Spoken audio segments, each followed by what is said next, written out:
stinking pigs. I hate those pigs. I'm so angry at those pigs. I'm so angry, I could just smash them into bacon bits. I don't know what to say. We were just really angry at them. I don't think of myself as a bigot, but when it comes to pigs, we've always just hated them. Hey, birds! You think you're so awesome. You're nothing. That slingshot's just for show. They think they're so cool, 'cause they can fly, and 'cause they can regulate their body temperature without soaking in mud. But really, they're just omelets with wings. You know what I'm saying? Hey, we're not gonna let you talk to us that way. Pigs, prepare to feel my wrath. Yeah, bring it on. You're gonna regret messing with this one seriously angry bird!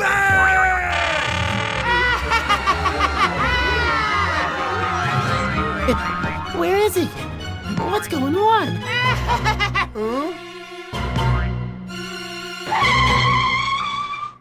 I thought I was angry, but when I saw that helpless little blind piggy, all that anger just flew away.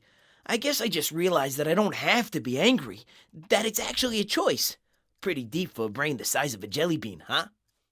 What happened? Where's that angry bird? Oh, he flew the coop. Here, let me help you down before those nasty birds come back. And the rest is history. Birds and pigs put their anger aside and lived in harmony, working together to build complex machines for blind pigs to get around easier.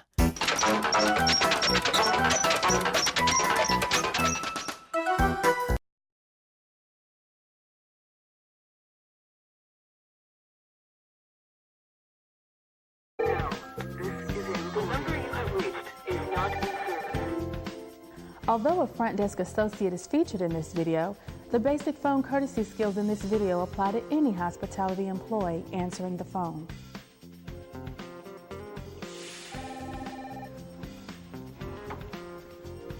Thank you for calling the Mayfield Inn. This is Melanie. How may I help you? Room 210? And may I ask the name of the party you would like to reach? Thank you. I'll connect you to Mr. Clark's room now. If there's no answer, stay on the line and the call will return to me, so you may leave a message if you'd like. You're welcome. Thanks for calling. How do you do it? You've answered like 50 phone calls today, and yet you make every one of them sound like it's the first one today. How do you keep it fresh? Well, I really... And don't just tell me it's your job. I know we're supposed to be courteous and all, but saying it and meaning it, well, there's a difference. What's the secret? I do mean it, but trust me, it wasn't always like this. When I first started, I had a whole different attitude. Look at that outfit. Oh my God, I would never wear that. That is so funny. Hey, listen, what do you want to do for lunch today? I think I'm gonna take it, yeah, can you hold on for a second? Somebody's calling. Hi, and welcome. You know what? I'm gonna have to put you on hold. So, Put the phone down. Ma'am, courtesy police, please put the phone down. You're in violation of the telephone courtesy code 4.31A. Gross negligence and disrespect to the caller. what's gonna happen to me? Courtesy training, 30 days. 30 days?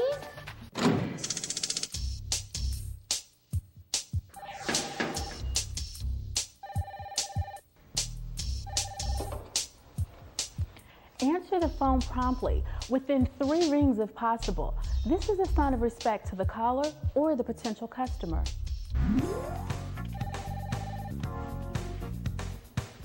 Thank you for calling the Mayfield Inn. This is Melanie. How may I help you? That's so much better.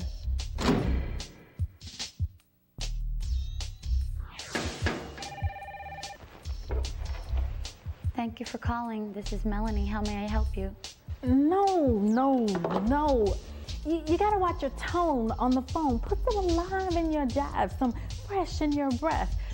Look at this chart. Face to face, 55% of your communication is based on body language, 38% through your tone of voice, and 7% through your actual words. But on the telephone, 83% of your communication is based on your tone of voice, and only 17% for your actual words. So smile when you talk. Be enthusiastic. It's contagious. They will feel it and you will feel it. And if you don't, fake it till you make it. Keep smiling and being up. One day will come and you won't even have to try. You'll feel it too. The happy muscles just take over. It makes everyone's day better, including your own. So are we smiling yet? We'll work on it. Thank you for calling the Mayfield Inn. This is Melanie. How may I help you? That's perfect.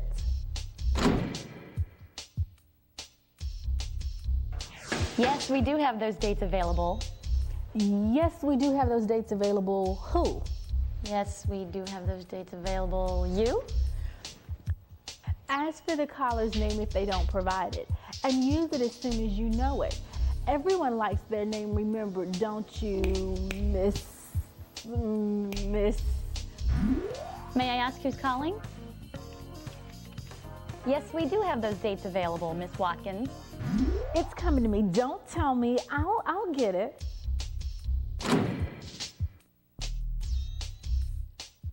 Well, yeah, we got a game room, Mr. Clark. Yeah, right. Well, yeah, we gotta. Yeah, right. What kind of language is that? Not good. Speak clearly and properly. No slang. And when possible, counter a negative with a positive. No, I'm sorry, Mr. Clark. We don't have a game room for the kids. But we do have a very large pool. I've got your res number, Mr. Clark. Whoa, your res number? What's that, a small funny hat or something? A reservation number. Then why didn't you say that? I say it 50 times a day. I was just trying to save time. It won't save you time if you use terms that your caller doesn't understand. Let me confo your res. It'll just confuse them. Okay, Mr. Clark, do you have a pen? I'm going to give you your reservation number. Just give this number at the front desk when you check in. Sometimes a shortcut takes a long time to explain, so no insider jargon.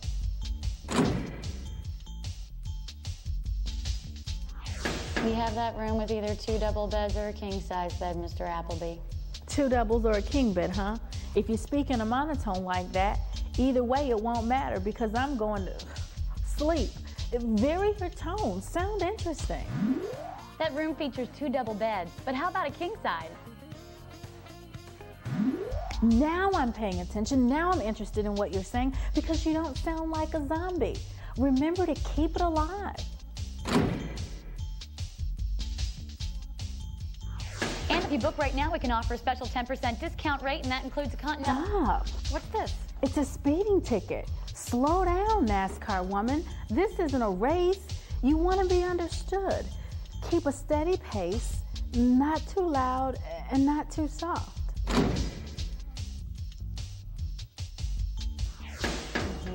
No smoking, no doing your nails, no shuffling papers, and no gum. Be alone with the phone. Stay focused. Give the caller your undivided attention.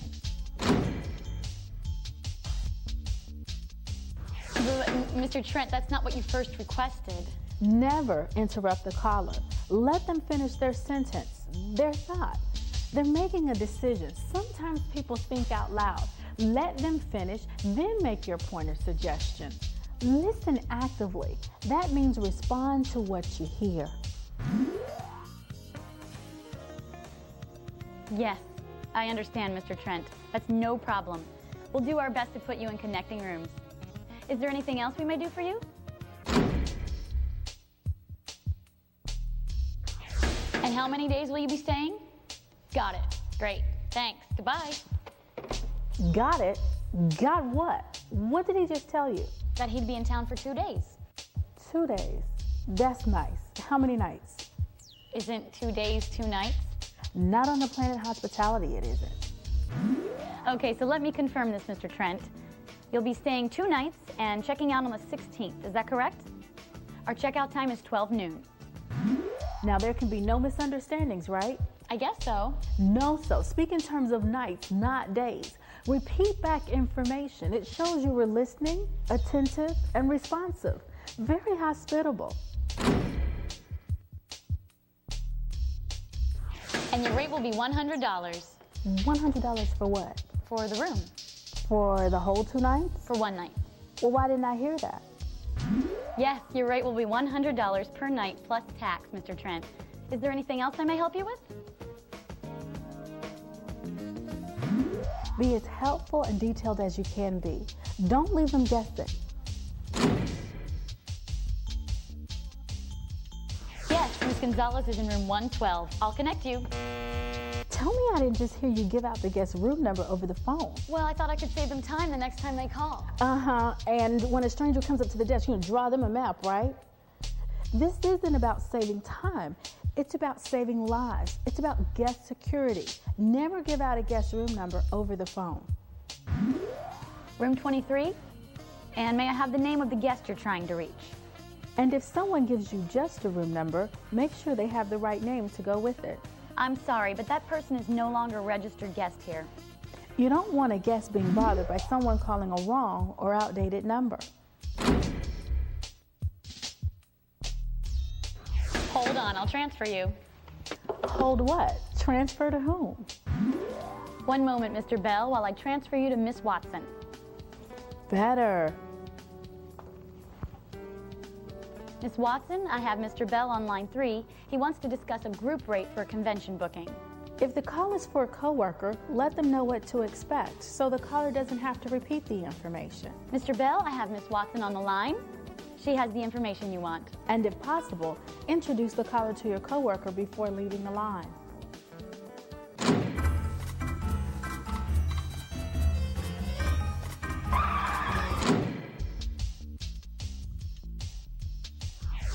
Hold, please. You just put someone on hold and you don't even know who it was. I was swamped. Treat all first-time callers like that, and I guarantee you won't be swamped anymore because you won't have any business. And whom may I ask is calling? Mrs. Baker, is it all right if I put you on hold a moment? Thank you.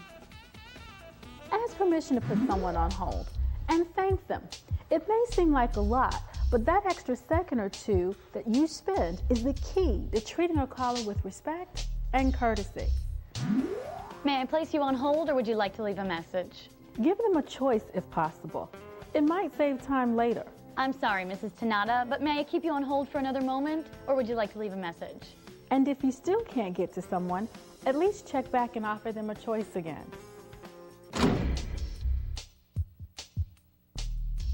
I'm sorry, no one's answering. Try calling back later. You're sorry. That's a sorry excuse for not connecting the caller. Take a message or offer to transfer them to voicemail if available. I'm sorry, but no one's answering. May I take a message, or would you like to connect to her voicemail? Give them a choice, but some people just don't like voicemail, so be prepared to take a thorough message. Or let me see if I have this straight. This message is for Clarissa Aldridge from Peter Glenn, 2M. You'll be arriving on Tuesday the 4th. And if there are any other changes to the schedule, call your cell phone at 212-555-6161. Is there anything else? Great. Thanks. You're welcome. Now that's a good message. Who wouldn't want all that information? That's good service. That's hospitality. And don't forget to repeat the information back to the caller, especially any names and numbers. Take a break, Melanie. You're doing great. Would you like some coffee? Sure. Yeah, I feel pretty good. I see how important the right attitude is. I think I'm ready to go back in. Sit tight. It's almost over. Just a couple more points and you're home free. Meanwhile, drink up. Things are about to get complicated.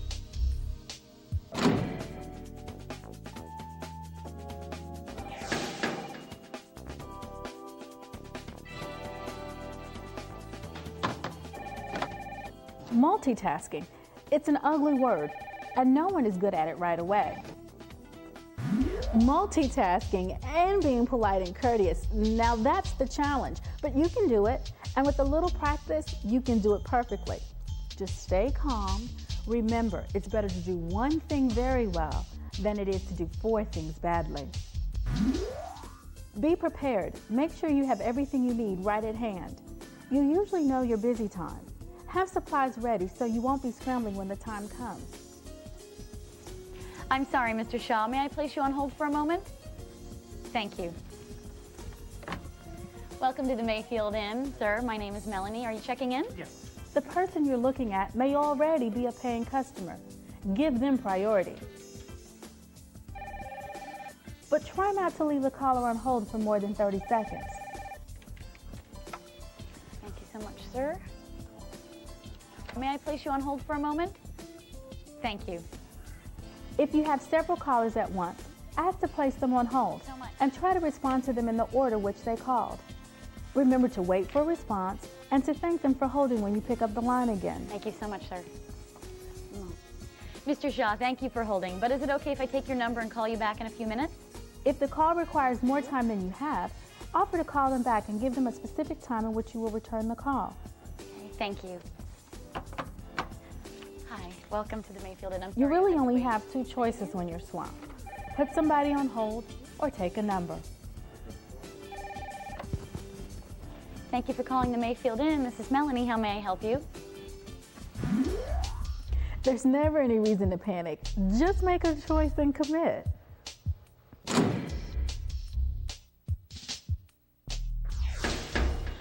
I'm sorry, ma'am. I don't understand you. Do you speak English? If a guest or someone calls that's speaking another language and you don't understand, don't get irritated or hang up in frustration. I'm going to send somebody to your room immediately, okay? It could be an emergency. Take charge of a situation. If you can't handle it, get someone who can. Security.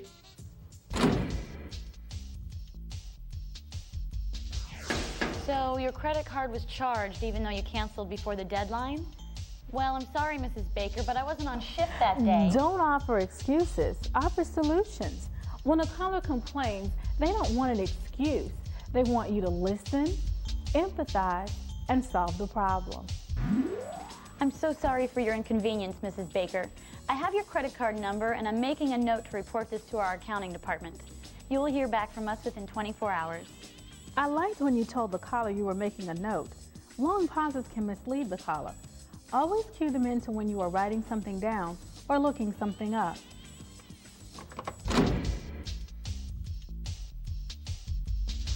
I'm sorry, but our computer's down. May I call you back this afternoon? I understand, but may I call you back? She hung up. What happened? She was going on and on about what a terrible day she was having, how her car broke down, that sort of thing. And you didn't have a moment to listen and empathize. I'm so busy. Your busyness is being on the phone with that caller right now. Listening with empathy and understanding is at the very heart of phone courtesy. I'm sorry to hear you're having such a bad day, Mrs. Molnar. Perhaps we can make it better. Listen, empathize, apologize, solve the problem, and follow up. That's the magic formula for making an unhappy caller, well, maybe not always happy, but at least they won't be as unhappy with you or your property. Pretty nice, the next flight. I'm sorry your television isn't working. That must be frustrating. I could have maintenance come by within 15 minutes. Would that be convenient? You gave them a time frame when the problem would be solved. Excellent. Almost perfect. What do you mean almost? What's wrong with the TV? How should I know? You could have asked. Is it working? Is there a picture? Is it snowy? Then you could pass that specific information on to the maintenance engineer, so he'd have a better idea what tools to bring to fix it on the spot. Am I ever going to get this right? You care about getting this right, and that's 90% of what it takes to excel. And when you're excellent on the phone, you really stand out. Oh, great. I'm so glad to hear your television is working. You're very welcome.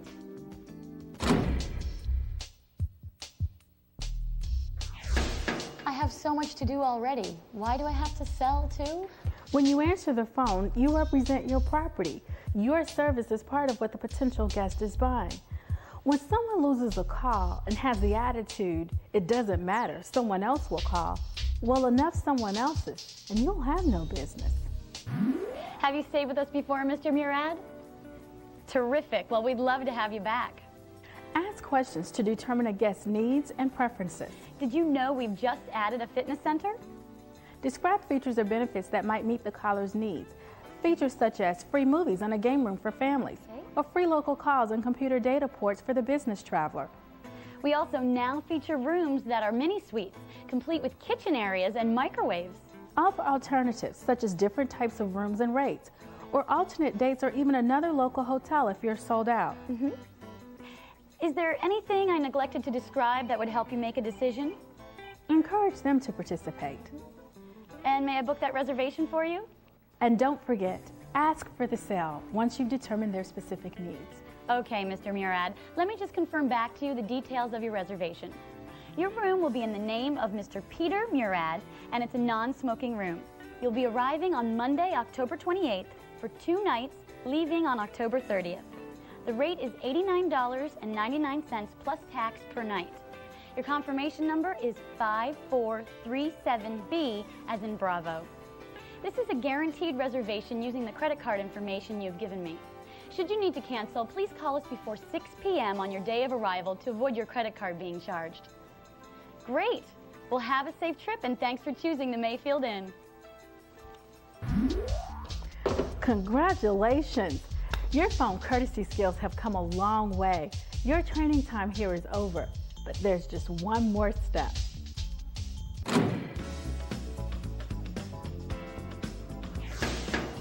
Hello, my name is Melanie and I used to be a telephone abuser. Hi, Melanie. Hi. Taking calls used to be an imposition. I never realized how important it was to my job, to my career, even to my outlook on life. I mean, my voice is the very first impression most callers get of the hotel where I work. When I use great skills on the phone, when I'm polite, courteous, responsive, and maintain a smile in my voice, I stand out. My hotel stands out. I'm an ambassador for my company. Talking on the phone is a relationship. It can either be a good or bad experience. It's up to me to make it a good one, even a fun one. And if I keep smiling and stay courteous to everyone I talk to, my day goes easier. My life goes easier. Phone is my friend. Courtesy rules. Courtesy rules. Courtesy rules. I like that. I think I'm going to remember that. Thanks, Melanie. Thanks for sharing your story. Oops, my phone, gotta go. Rule number 1, answer promptly, right? Thank you for calling the Mayfield Inn. This is Marco. Can I help you? Well, I think you can.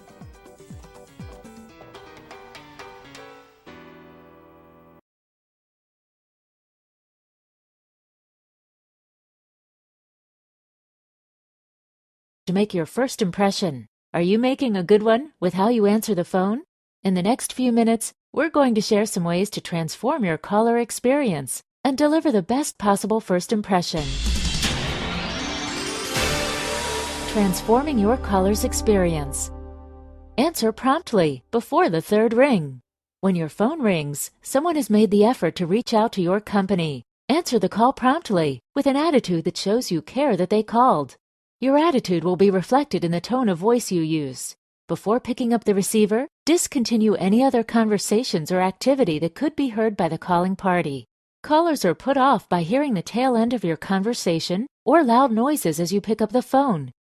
The ringing phone is a sign that you're about to interact with a potential client. Use a succinct greeting. Make sure your caller knows the company they've reached and your name. And remember, if you make a good impression now, you'll have time to tell them all the other things you offer later. Don't try to cram them all into the first greeting. If the caller accidentally reached you instead of someone else at your company, be courteous and helpful. Sometimes they've been transferred all over the company with a simple question. If possible, attempt to find out where they should call or to whom they need to speak. They will greatly appreciate it. If you can solve their issue or answer their question, even if it's not your normal job, you've just won a customer for life. Learning to listen. It starts with listening.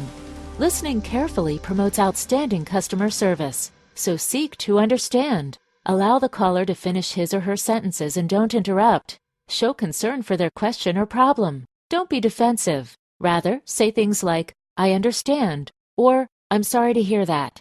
Once you feel you do understand, reflect the key points back to the caller and ask additional questions if you need clarification. Repeat critical information so you both will be clear. Placing callers on hold. Ask the caller's permission to place them on hold. Many times we've all been told to hold with no thought as to the reason for our call. Make sure it's okay to place the caller on hold. They may just want to call back later. Be aware of what they hear while they're waiting on hold. This is an important area that a lot of companies overlook.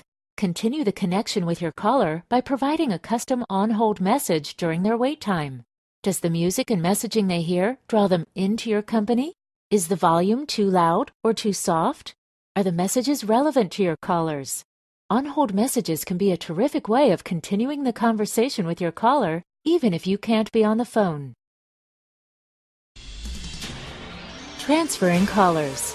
When transferring a call, be sure to explain to the caller that you're doing so and where you are transferring them. Take the time to do an assisted transfer and pass along as much information as possible to the next person. It's very frustrating to have to repeat your request each time you're transferred. Your caller will be much relieved to find out they don't have to repeat their information or request each time they're transferred to someone new. Managing multiple lines. Don't forget who was first. If you're on the line when a second call comes in and you need to answer it, ask the first caller to hold, answer the second call, and ask if they'll be able to hold while you complete the call ahead of them. Wait for their response. They may want to be transferred to someone, and you can do that quickly without making them wait. Ideally, you'll have a system in place where you won't need to interrupt the first call to answer the second call yourself. This could be another staff member or an automated attendant. But no matter what, remember that you are already conducting business with the first caller. Don't make them feel second-rate. Be ready to take notes. Always keep a pen and paper near your phone so you can easily take notes if need be. Handling difficult callers. At some point, many of us will be faced with handling an angry or upset caller. What an opportunity to turn this into a positive experience for them. Use the caller's name and give them your name. There are ways to say things that will escalate the caller's anger, and there are ways to answer them to show that you understand their frustration. Here are a few examples. Never say, "I don't know," "That's not my job," "That's not in the contract," or "You're wrong." Instead, say, "That's a good question. Let me find out for you." "I'm not sure. Let me find someone who knows. Let me check into how we can help you with that." Or, "Here is what I understand." When customers feel understood, they generally will calm down, especially if you stay calm. Try to remain polite and diplomatic, and always show willingness to resolve the problem or conflict. Try to think like the caller, and remember, their problem is important. Screening calls. We sometimes joke about screening calls, but there are certainly times when it's appropriate. If you're responsible for answering calls for someone else, consider these points. Ask the caller, "May I tell him or her who is calling?" If appropriate, ask what the call is in regard to. Ask the caller to hold, then connect to the called party. If the called party is available to take the call, pick the caller back up and let them know you'll be transferring them to the called party. If the party is unavailable, ask the caller if they would like to be transferred to voicemail or if you may take a message by hand. Don't assume they want voicemail. Always ask first. Your interactions with callers are incredibly important. It's their only vision of your company, and how you handle their call and their request will either make it a great experience for them or may turn them to your competition. Whether answering the phone or making phone calls, being proper and polite will send a professional message and make a great first impression. You'll also find that others treat you with more respect and are willing to go out of their way to assist you if you use proper etiquette.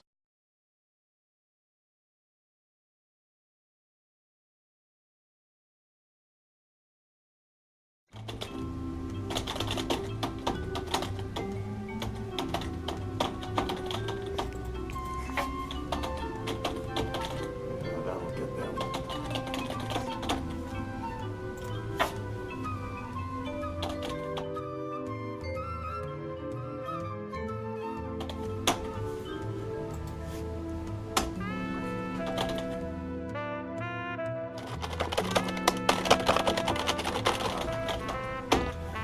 The end. Perfect. Oh, Dwayne.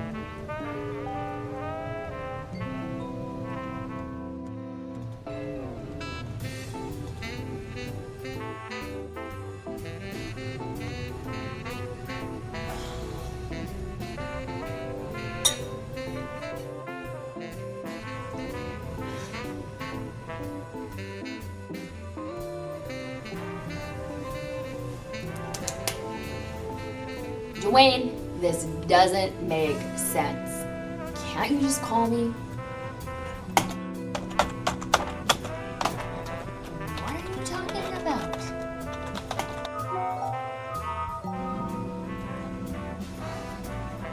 Why don't they get it? I explained it in paragraph 27.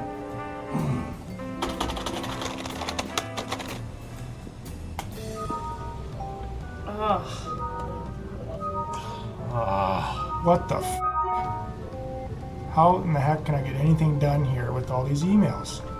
Like 12 emails in 5 minutes from Dwayne to everyone else who has nothing better to do but waste time sending senseless emails.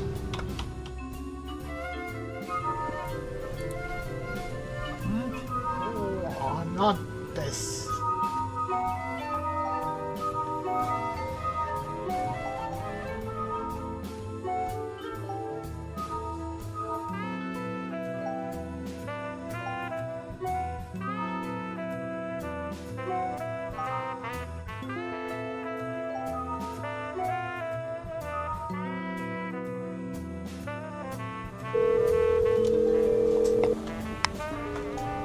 Hi, Dwayne. Oh, hi, Vanessa. How are you doing? Doing well. How are you? Just wanted to get some clarification. Oh, yeah, simple. Have a great day. Bye. Man, was that ever easy? Hey, Jeff, you got a minute to talk? I wanted to chat with you about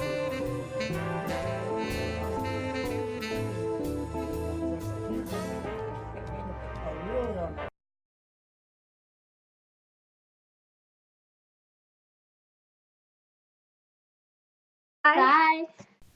Truman Capote was a witty guy, famous for his conversational prowess and slightly ridiculous accent. He once said, "A conversation is a dialogue, not a monologue. That's why there are so few good conversations. Due to scarcity, two intelligent talkers seldom meet." If a Pulitzer Prize-winning journalist is doubtful about the potential for good conversation, the rest of us are, well, we're screwed, right? I mean, it's crazy how difficult it is to hold a genuine conversation. And on top of that, it's really easy to stress out if the talk that you're thinking about having is really, really important. I mean, what if there will be awkward silence? What if you say something stupid? What if the 25,000 people out there that have subscribed to this cartoon think your silly voices are stupid, Caitlin? What if they figure out that the more boring version of myself is the voice on Superfoods? Calm down. That was for me, not you. We have some great tips that'll help you be more confident and get more out of your everyday conversations. All right, you ready to get to talking? Tip 1. Above all else, to thine own self be true. You know, Shakespeare said that. Actually, that Polonius guy did. Okay, also a pretty witty guy. The first thing we want to stress is that even though you might be uncomfortable, you never have to be anyone other than yourself. So don't pretend to have seen a movie that you haven't, or be interested in puppies when you're exclusively a cat person for some reason. It'll just make the conversation more awkward, and you'll get nothing out of it. Tip 2, confidence. Hey, don't apologize or act self-deprecating. It's not a good color on anyone. Be confident in your opinions and yourself. Now we know what you're thinking. Easy for you to say, well, Cass, you've got like 25,000 subscribers. Well, yeah, we do. We're pretty awesome. But so are you. Try our confidence-building exercise in our bullying episode and unleash the happy. You deserve it. Step 3. Don't stress out over periods of silence. Hey, there will likely be short stretches of the conversation when neither of you says anything. This is fine. A few short silences between topics is normal. Resist the urge to fill those silences, though, with meaningless noise. Have you ever heard someone say, so, seen the Hunger Games? It's pretty crazy, huh? And not groaned a little bit on the inside? So, instead, set the tone of the conversation as respectful and laid back.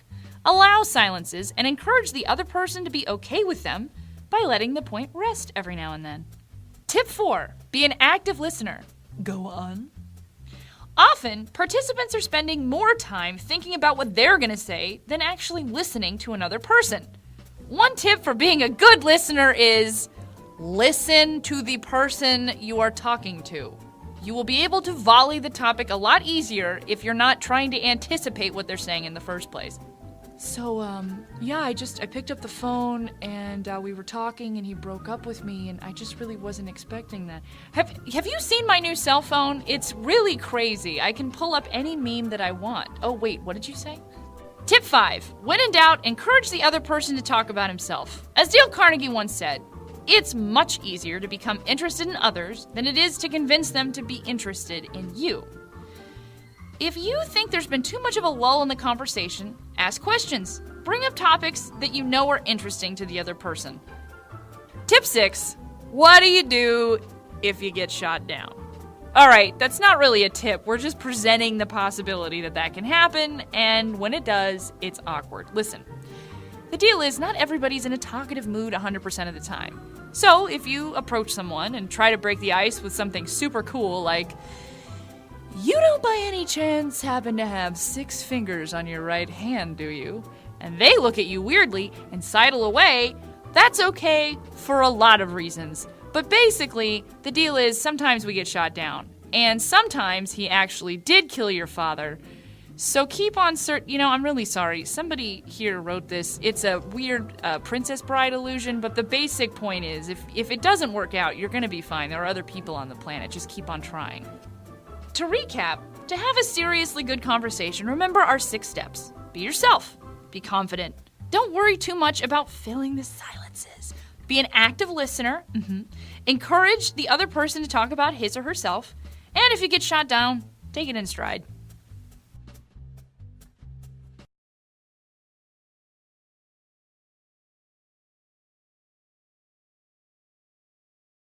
Whilst we like to think we're relatively undemanding at Mr. P, we do have 1 or 2 little rules we like to adhere to. Some are in order to show respect to our colleagues, most are to show respect to our clients and customers, and the remainder are just because we can. We don't fight, squabble or sulk. If something or someone annoys us, we say so. Or seek consolation in a packet of Haribo. Of course, we wouldn't eat our Haribo in public. In fact, at all of our events, nobody from Mr. Porter is allowed to eat at all. So you can either stuff yourself before or after, but never during. When hosting a party, your job is to make sure everyone else is fed, not to feed yourself. And how off-putting if a client or customer comes to ask you a question and you have a giant prawn canapé sticking out of your mouth. Oh dear no. Incidentally, if we do serve food, the C word, that's for canapé, is banned. Small snacks with bits of fluff on them are not favoured. A hearty helping of shepherd's pie is. Cocktails, of course, are most welcome. There is nothing more off-putting to a guest than a host with only a glass of water in his or her hand. Where's the fun in that? James Bond doesn't order water, neither does Don Draper, and neither do we. Make that a double. Incidentally, microwave broccoli is banned from the staff kitchen. It should actually be banned from the world's kitchens. We try very hard not to veer into fashion talk territory.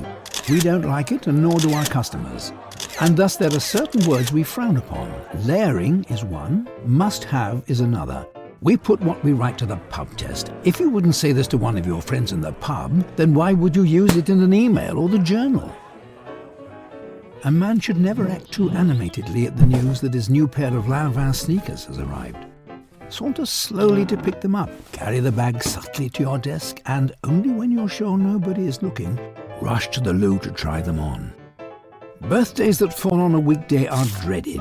Nobody in Mr. Porter is keen on the idea of colleagues gathering around his desk, singing happy birthday quite badly, and then handing him a dodgy chocolate cake that he then has to inexpertly slice into 24 pieces.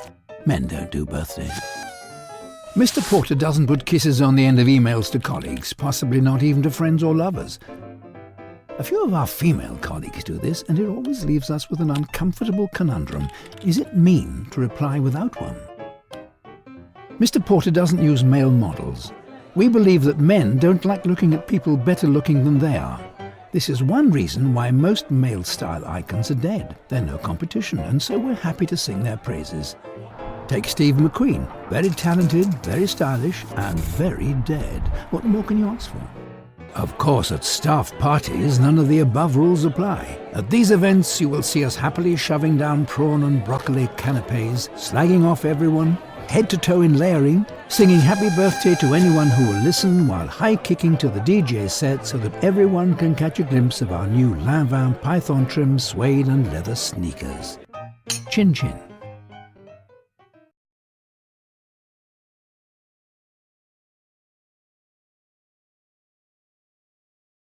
To help us understand the benefits of being organized. Hi. Hi. So when your clients come to you, you actually help them get more organized. You bet I do. And in an office environment, the real benefit of being organized is boosting productivity, right? So you need to manage your space, your time, and your information, because all of those things are stressed and they're limited resources. So let's start by looking at time. This tool, which is a calendar which shows you every month, and you can wipe off and write on and change it very easily. But it's fantastic because it's large and it gives you a visual representation of all of the time and the events that are coming up. So it's a great planning tool. The nice feature about this board by Quartet is that it's magnetic as well. So if you want to quickly add a piece of paper or a to-do list or something that's important, you can add that really easily. The next thing I want to talk to you about is the workstation itself, because we spend a lot of time at our desks, right? Not only to be productive, but to also avoid injury, it's really important to look at how it's set up. So I'm going to show you a few important things to think about when setting up your desk. If I want more space, I really love this swing arm. It holds my monitor. It's from Kensington, and it just moves out of place. So now I can put reading material, binders. I feel like I can use this desk space fully for writing, so I'm really comfortable. And when I'm ready to transition to computer use, really easy. So I just swing the monitor back into whatever position I'm comfortable. What I have in here, and really makes for comfortable computing, the mouse and the keyboard, and you'll notice there's no wires. So this is a wonderful wireless system, again from Kensington. And what that does, it just eliminates some of the visual clutter that also, gets to make your environment busy. And if it's not there, it's more serene, also easier to move around. I want to talk about binders a little bit because there's a fairly new product out from Wilson Jones. It's a recycled binder, and I want you to feel that because it's really, really sturdy. It's a really robust product. Yeah, nice. Yeah, so open that up because there's another neat organizing tool which when I found out about this, I was really excited. Yeah. So as an organizer, we label everything because part of labeling things is the way to find things, right? Yeah. Except labeling takes time. So what if there was a way to remove the need to make all the little labels inside a binder? Yeah, right? exactly. So they've come up with it. So you can see these are clear tabs. It's called view tabs. Okay. Yeah. And all you need transparent, to so you can see the little writing in the background. That's yeah, brilliant. and the little writing in the background is actually one sheet of paper paper, and there's a template online, and you just fill in the That's a tab great names, idea. and all of a sudden your time is saved, So right? you can change it if you want to change it from different binders and stuff. Easily. It's I just love it. printing one piece of paper rather than all those labels. So fantastic product from Wilson Jones, right? So AJ, if you're going to use binders, then you're going to want to make sure you have the tools to make using binders very easy and close at hand. And one of those tools is obviously a hole punch, right? So I like this hole punch in particular because it's really easy to use. It's a light touch and you can get through 20 sheets. Power. That's power, awesome. power with no pressure. And it's got a partner stapler. So the same technology is there, just an easy touch and you're through 20 sheets. Beautiful. So really nice tools to make your office run more smoothly. I like the way you're.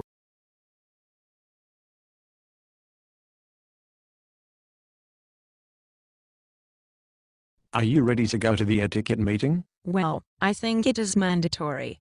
What is etiquette about? Etiquette is the practice of certain rules and behaviors a culture employs to make social interactions happen smoothly. The point of the meeting is so we will know how to act in social situations relative to business. Like what? Can you give me an example? Can you say please? Is that what etiquette is? Saying please? Or are you pulling my leg?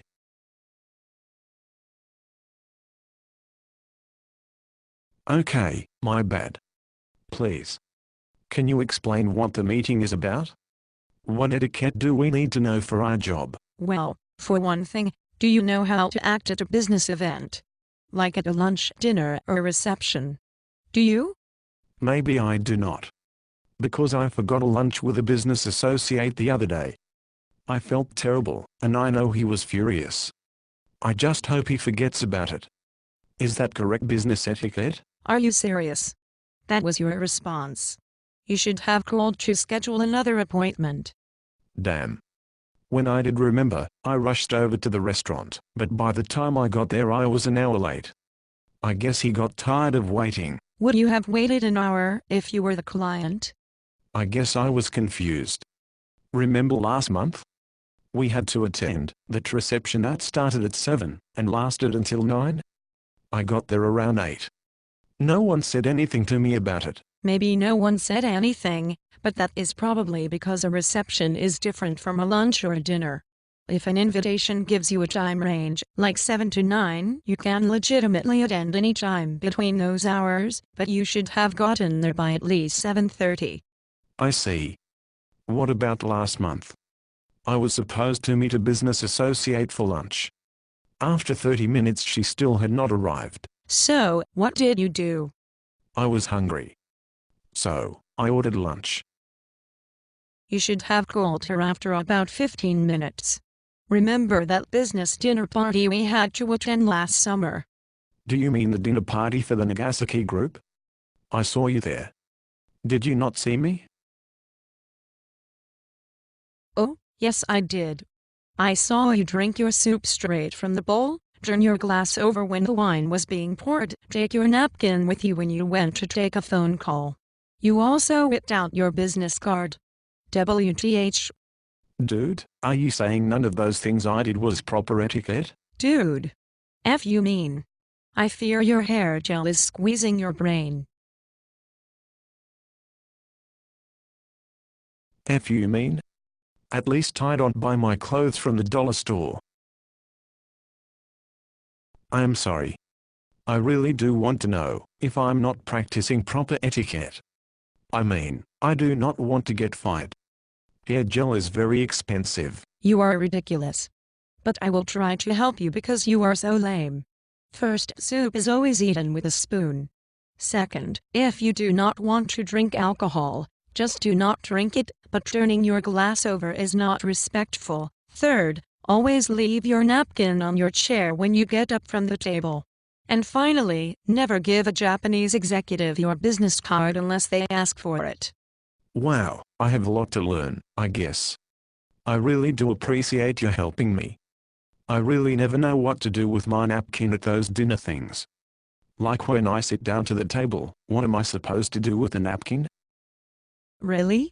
You mean besides using it to wipe the idiot off your face? Sorry. You should place the napkin in your lap after the lead of the head of the table. Okay. I wonder now if I did the right things when I had to host that dinner at Fridays a few weeks ago. It was me, my wife, the Texas Instruments guy and his wife. Oh, shit. What did you do? Or what do you think you might have done wrong? Let's see.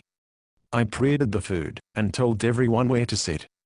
When the waiter came, he served my wife first, and when we left the restaurant, I let the client sit closest to the cab door so he could get out first. How does that sound? 1 out of 3, my friend. Pre-ordering and assigning seats is correct, but all should have been served before you and your wife. Also, you should have been the one to sit next to the door in the taxi, so you can open the door for the client. I guess you're right. I am lame. Do you mind if I ask about one more issue? Make it snappy. The meeting is starting in 2 minutes. I feel you. But I'm wondering now if I am interacting correctly during initial meetings, I mean like introductions and crap like that. Good God, man. Look, that is a whole other set of rules. Try to remember at least these 3. 1. Always introduce the client first. 2. Shake hands upon introduction. And 3. Make eye contact with everyone. You're smarter than I thought. Maybe those dollar store pants are not as tight as they look. F you mean, you Poindexter. You might want to think about shopping somewhere besides your mama's closet. Touche, you Barbie doll reject. If I had a 40, I would propose a toast in your honor. Oh, really? I would not say thank you. Well, that's shitty. Look, Dipstick, I am going to the meeting. What about the students? Are you deranged? What students? Them.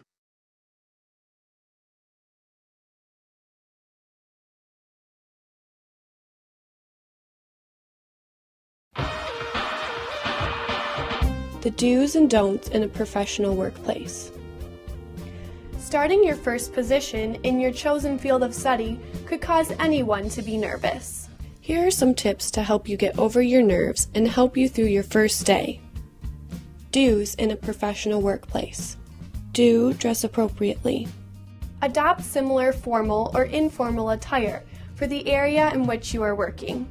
Appropriate attire can change according to the task that needs to be performed, so be prepared. If the attire you should be wearing is unclear, ask your boss what is appropriate. In general, overdressed is better than underdressed. Do be punctual. Being punctual makes you a reliable employee. It will also give you a few minutes to prepare your day. Grab a cup of coffee, set your station, and check your work email. When you have a scheduled meeting, be punctual. You should be organized and ready to begin at the scheduled time. Early is better than late. Do maintain good communication. If you're struggling with a moral dilemma or conflict of interest, inform your boss or faculty co-op advisor. Ask for help as soon as you are sure you need it. Do not wait until the last minute, but also do not ask for help at every juncture.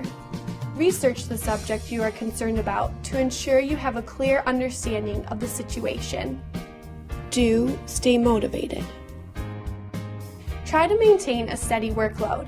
If you're running low on work, inform your boss that you expect to finish the assigned tasks early. This will give them the message that you are done, positively. Do be respectful and courteous to fellow coworkers. Maintain an appropriate voice level. If you listen to music at work, remember you are in a confined area. Refrain from inappropriate language. There will always be someone you don't get along with, regardless of where you work. Do appreciate the chain of command. Try to work through differences with a coworker before going to your boss. If you encounter a problem, let your boss or the coworker you're working with know. Don'ts in a professional workplace. Don't arrive unprepared. Make sure you get enough sleep before showing up to work. Falling asleep at work shows that you are unprepared, and it is an insult to your employer. Don't participate in inappropriate conversations. Gossiping about coworkers and making racial or sexual jokes is inappropriate. Don't engage in non-work related activities. Non-work related activities that should be avoided are making personal calls or texting, browsing personal interests on the internet, or doing homework while at work. All employers understand that emergencies occur, but don't abuse the system. These are only a few do's and don'ts in a professional workplace. These will not be able to help you through every instance, and when those situations occur, consult your boss, coworkers, friends, or professors on how to proceed. Do's and don'ts in a professional workplace. Do's: dress appropriately, be punctual, maintain good communication, stay motivated, be respectful and courteous to fellow coworkers, appreciate the chain of command. Don'ts: arrive unprepared, participate in inappropriate conversations, engage in non-work related activities.